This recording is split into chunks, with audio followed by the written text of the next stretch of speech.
আল্লাহ নবী নিজে আমাদেরকে বলে গেলেন এমন সময় আসবে রিহান তাইয়্যিবা, ইয়ামান থেকে একটা বাতাস আসবে, ঈমানদারদের মৃত্যু হয়ে যাবে। কোন ঈমানদারের উপরে আল্লাহ কিয়ামত ঘটাবেন না, ঈমানদাররা শেষ, তখনই কিয়ামত ঘটবে। এর আগ পর্যন্ত কিয়ামত হবে। এই সময়ে এ অমুক নেতা, এ অমুক যুদ্ধের নেতৃত্ব দিবে, এইটা খোঁজার দায়িত্ব আমাদের না। আমাদের দায়িত্ব হচ্ছে নিজেরা ঐক্যবদ্ধ হতে হবে। বাতিলের কোন চক্রান্তের ভিতরে পড়া দেওয়া যাবে না, ঠিক কিনা? এই আল কোরআনের বাংলাদেশ হওয়ার জন্য সূরা মায়েদাটা আপনারা পড়বেন। দুইটা আয়াত আজকে আপনাদেরকে আমি শুধু হালকা অনুবাদ করে আপনাদের দায়িত্বে রেখে যাব। হালকা অনুবাদ। কষ্ট হচ্ছে আপনাদের? আজকে শুধু অনুবাদ করে যদি একটু বুঝিয়ে দিয়ে যেতে পারি, এখান থেকে যদি কেউ দ্বিমত না থাকেন, অনেক আলেম ওলামা আছে, দ্বিমত যদি একজনও না থাকেন, সেদিন বেশি দূরে না কালেমার পতাকা এই দেশে উঠবে ইনশাআল্লাহ। বলে আল্লাহ রাব্বুল আলামিন বলেন ওয়া আনিহকুম বাইনাহুম বিমা আনজালাল্লাহ ওয়া আনিহকুম বাইনাহুম বিমা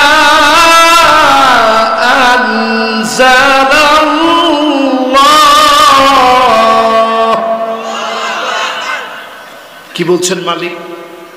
আল্লাহ বলেন নবী, বিচার করা লাগবে শুধুমাত্র এই কোরআন দিয়ে। জোরে করে আল্লাহু আকবার। সূরা মায়েদা 49 নং আয়াত। যদি একজন আলেম দাঁড়ায় বলতে পারেন হুজুর অনুবাদটা ঠিক হয় নাই, দাঁড়ান তো যদি কেউ থাকেন, তাহলে বিচার চলবে কি দিয়ে? সবাই বলেন বিচার চলবে কি দিয়ে?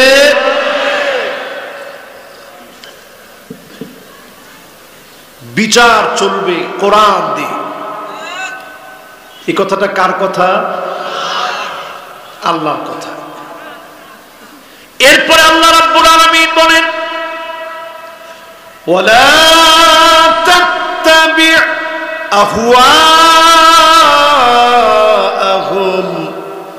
নবী খবরদার, মন গড়া কোনো বিচার করা যাবে না। মন মস্তিষ্ক থেকে যা ইচ্ছা তাই জুলুম করে কোনো হুকুম করা যাবে না। মন গড়া বিচার চলবে না, বিচার করা লাগবে কি দিয়া? কথাটা কার কথা? এখানে 8টা পয়েন্ট আছে 2টা আয়াতের ভিতরে। এই 8টা পয়েন্ট নিয়ে আপনাদেরকে একটু শোনাইতে চাই। 8টা পয়েন্টের প্রথম পয়েন্ট হচ্ছে বিচার চলবে কি দিয়ে। দ্বিতীয় নাম্বার পয়েন্ট হচ্ছে মন গড়া কোনো বিচার চলবে। কথা কার? এরপরে আল্লাহ রাব্বুল আলামিন বলেন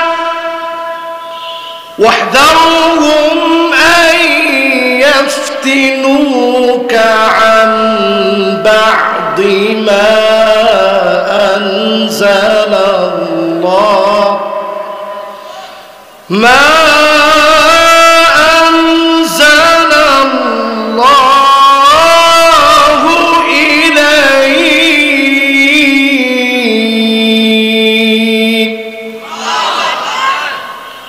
নবী সতর্ক থাকা লাগবে।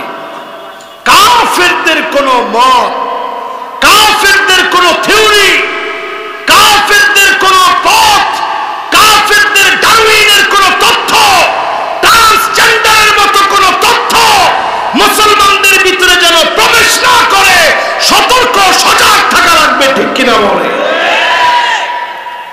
এটা কোরআনের কথা। বলেন কার কথা?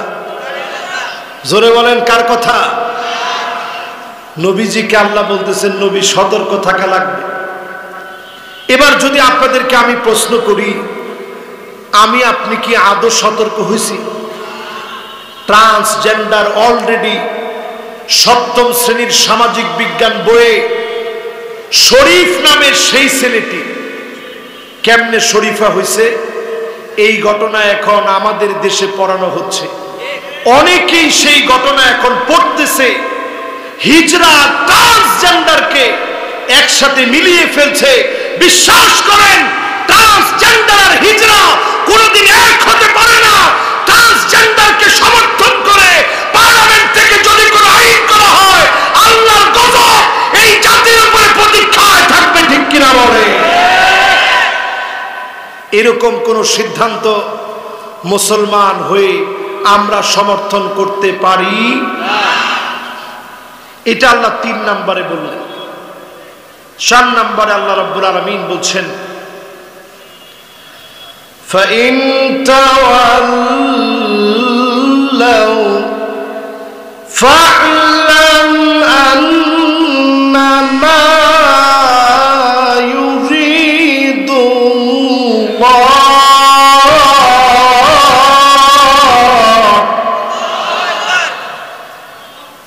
فَإِن تَوَلَّوْا فَاعْلَمْ أَنَّمَا يُرِيدُ اللَّهُ أَن يُصِيبَهُم بِبَعْضِ ذُنُوبِهِمْ। আল্লাহ বলছেন, নবী, এরপরেও যদি কোরআন থেকে কেউ ঘাড় ফিরায় নেয়, মনে রাখবেন করোনার মতো মহামারী আসবে, এমনকি সিডরের মতো বড় বড় বিপর্যয় আসবে, আমপান আসবে, নার্গিস আসবে, মহামারীর পরে মহামারী আসবে, রুখার মতো কোনো শক্তি থাকবে না। ঠিক কিনা বলে? জাপানের দিকে তাকায় দেখেন, একদিনে 155 বার ভূমিকম্প হয়েছে। একদিনে কয়বার? সবাই বলেন তো দেখি, একদিনে কয়বার? 7.5 মাত্রার ভূমিকম্প হয়েছে জাপানে। সেই জাপান এত আধুনিক, কত উৎকর্ষ সাধন করছে তারা মাথা নত করে দিয়েছে। এই আযাবকে মোকাবেলা করার মতো বেয়াদবি করতে পারে নাই। আমাদের দেশে প্রায় সময় আমরা বলি আমরা মোকাবেলা করেছি, আল্লাহর একটা দেওয়ার মোকাবেলা করার ক্ষমতা কারো থাকতে পারে না। ঠিক কিনা বলে?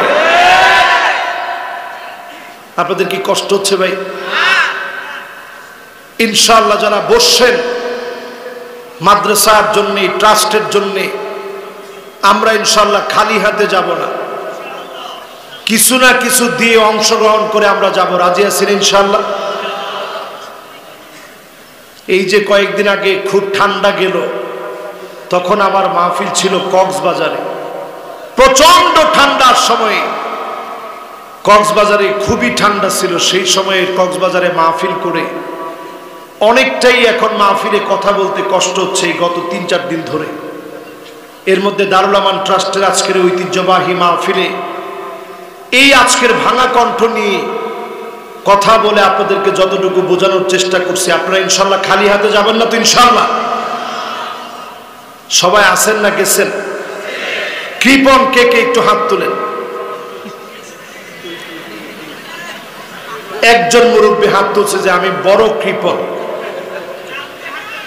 আর 2-3 জন যুবক উঠছে। আমি আর বেশিক্ষণ আপনাদেরকে কষ্ট দিব না, অল্প সময়। সবাই যদি একটু আপনারা মেহরবানি করে বসেন, তাইলে ইনশাআল্লাহ আমরা অল্প সময়ে শেষ করব সর্বোচ্চ। আর 15 থেকে 20 মিনিট আপনাদেরকে কষ্ট দিব। আপনারা আছেন না গেছেন? এই যারা দাঁড়িয়ে আছেন ইনশাআল্লাহ বসলেই আমরা ইনশাআল্লাহ সূরা মায়েদার যে কার্যক্রম, কোরআন প্রতিষ্ঠার জন্য এই কার্যক্রমের শেষ কথাগুলোর দিকে ইনশাআল্লাহ চলে যাব। আপনারা আছেন তো ইনশাআল্লাহ? পাবনাবাসী আমারে খুব ভালোবাসে, আমিও আপনাদেরকে ভালোবাসি। এই মাহফিলটার মধ্যে যারা যারা দিবেন ইনশাআল্লাহ নাম লিখে যাবেন। লোকেরা আছে, স্বেচ্ছাসেবকরা ইনশাআল্লাহ আপনাদের কাছে যাবে, আপনারা ইনশাআল্লাহ দিবেন। আমরা পরের অংশে যাই, কোরআন প্রতিষ্ঠার জন্য পরের কার্যক্রমে মালিক বলছে, وَإِنَّ كَثِيرًا مِنَ النَّاسِ লাফাসিকুন।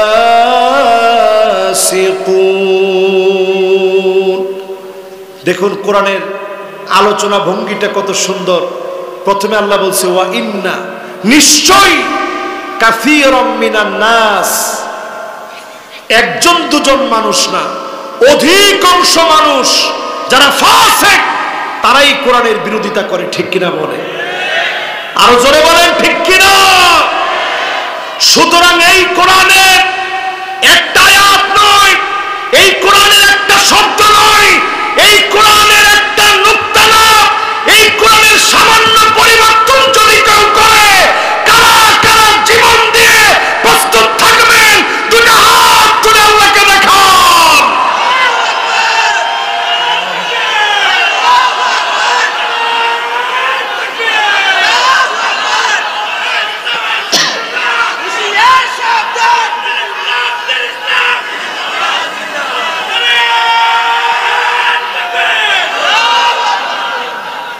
তো কোরআনের পক্ষে আমরা আছি তো ইনশাআল্লাহ।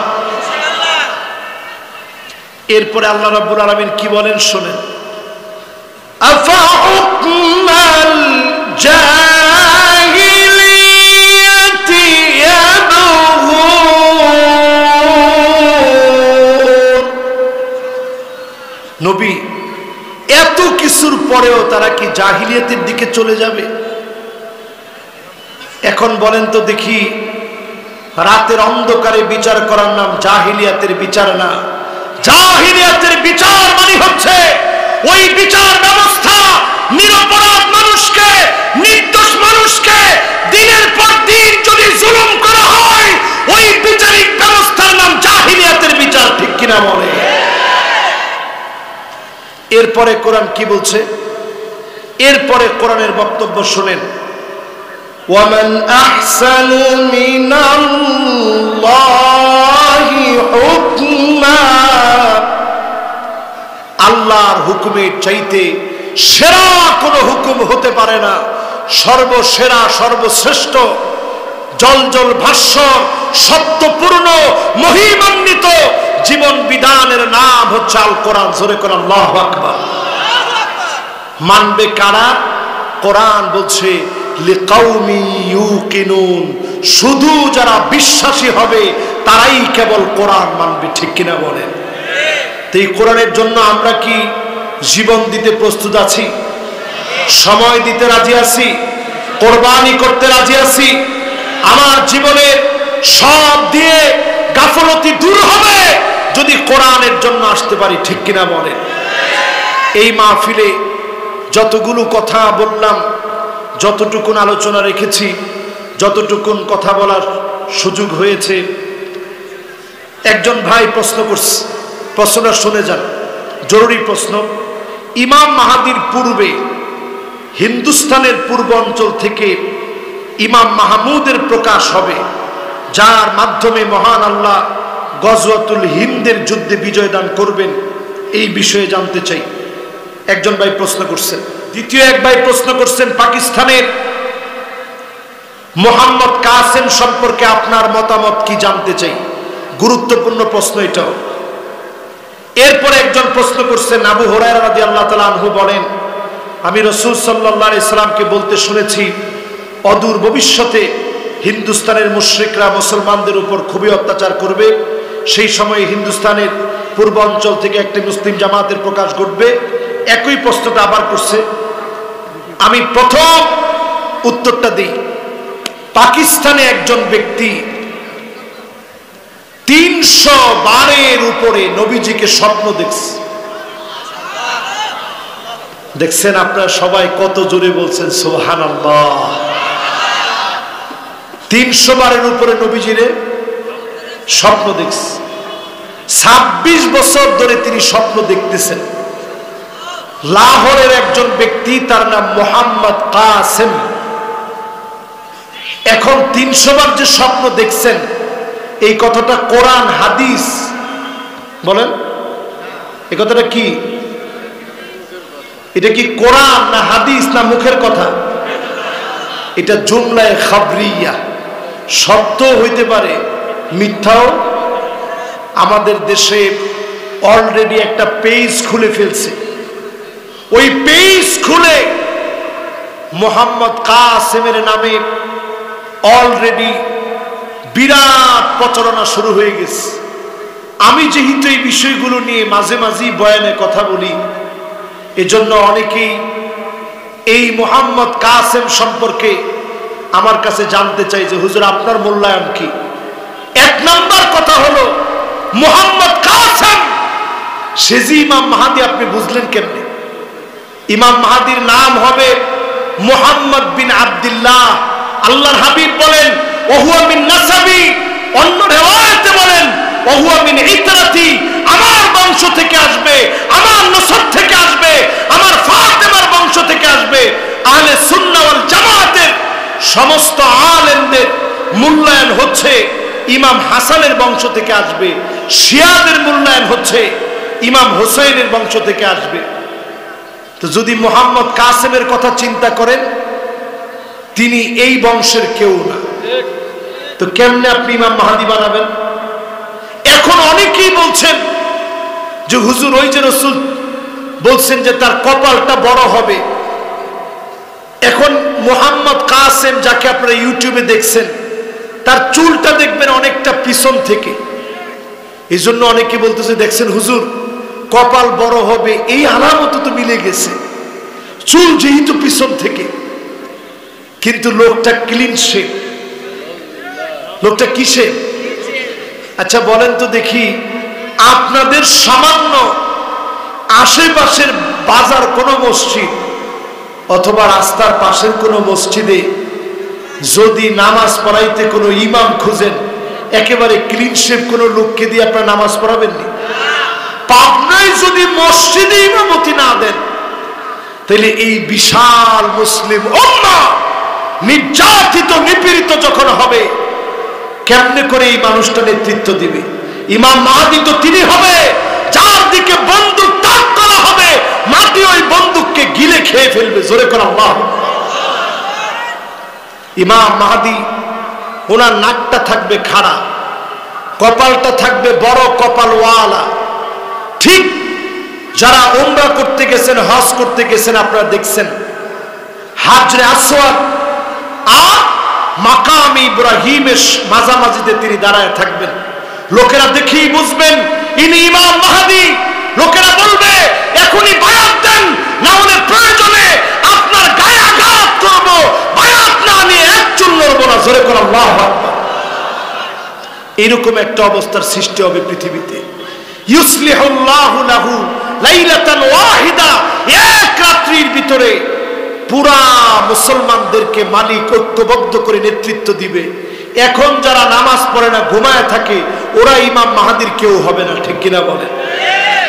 এজন্য মোহাম্মদ কাসেম তার যদি একটা না দুইটা না 90টা না 95টা আলামত ইমাম মাহাদির সাথে মিলে যায়, ইনি ততক্ষণ ইমাম মাহাদি হবে না 100টা আলামত যতক্ষণ না মিলে। ঠিক কিনা বলে? এজন্য শুধু এটা দাবি করার নাম না। ইমাম মাহাদি নিজেও তখন জানবে না যে আমি ইমাম মাহাদি। আল্লাহ উনাকে ইমাম মাহাদি বানাবে, আল্লাহ উনাকে ইমাম মাহাদির জায়গায় বসাবে, আল্লাহ উনাকে যোগ্যতা দিবে। উনি দামেস্কের সাদা গম্বুজওয়ালা মসজিদে ওইখানে নামাজ পড়াতে যাবেন। ঠিক আসরের নামাজের সময়ে সাদা গম্বুজওয়ালা মসজিদে ঈসা আলাইহিস সালাম 2 টুকরা কাপড় পরে 2 জন ফেরেশতার ডানার মধ্যে বর করে তিনি যখন নামবেন, নেমে বলবেন আপনি নামাজটা পড়ান। ইমাম মাহদী আলাইহিস সালাম তিনি নামাজ পড়াবেন। নামাজের সালামের পর দেখা যাবে একজন দুইজন না, দাজ্জালের 70,000 বাহিনী রেডি হয়ে গেছে, যুদ্ধ করবে, লড়াই করবে। পৃথিবীতে 2টা দল হবে, ফুসতাতু ঈমানিন ওয়া ফুসতাতু নিফাকিন। একটা দল হবে মুমিনদের দল, মারবে, কাঁপবে, লড়াই করবে, এক চুল ইমানের পথ থেকে নড়বে না। ঠিক কিনা বলেন? আরেকটা পথ হবে মুনাফিকদের দল, সব গিয়ে দাজ্জালের সঙ্গে মিলে যাবে। 2টা যখন চলতে থাকবে, একটা দাজ্জালের দল, একটা ইমানদারদের দল।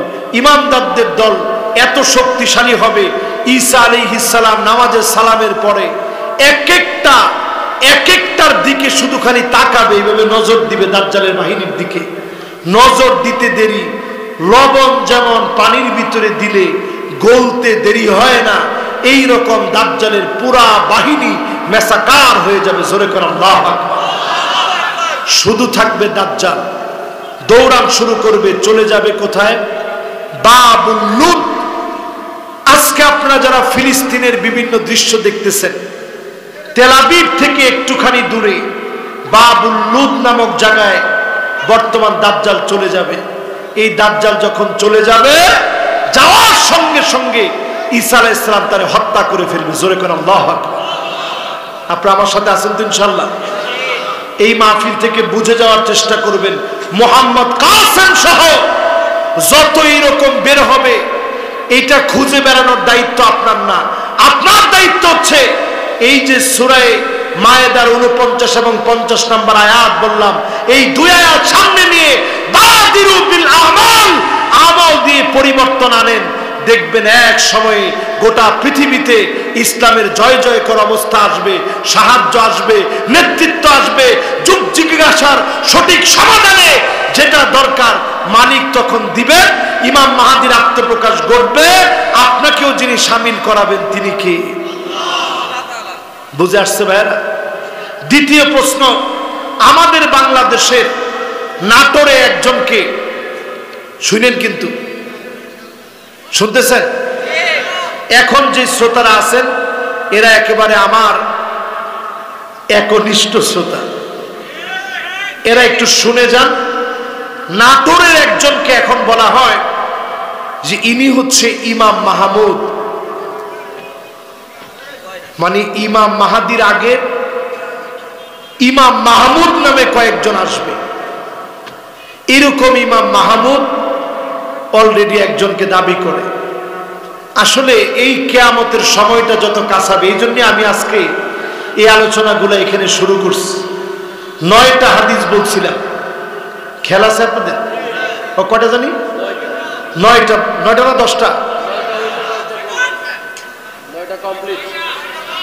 ও 9টা বলা শেষ, একটা বাকি আছে। কটা?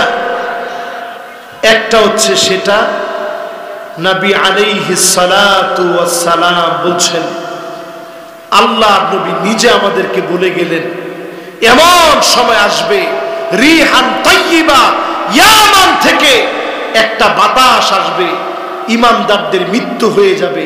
কোন ইমানদারের উপরে আল্লাহ কিয়ামত ঘটাবেন না, ইমানদাররা শেষ, তখনই কিয়ামত ঘটবে। এর আগ পর্যন্ত কিয়ামত হবে।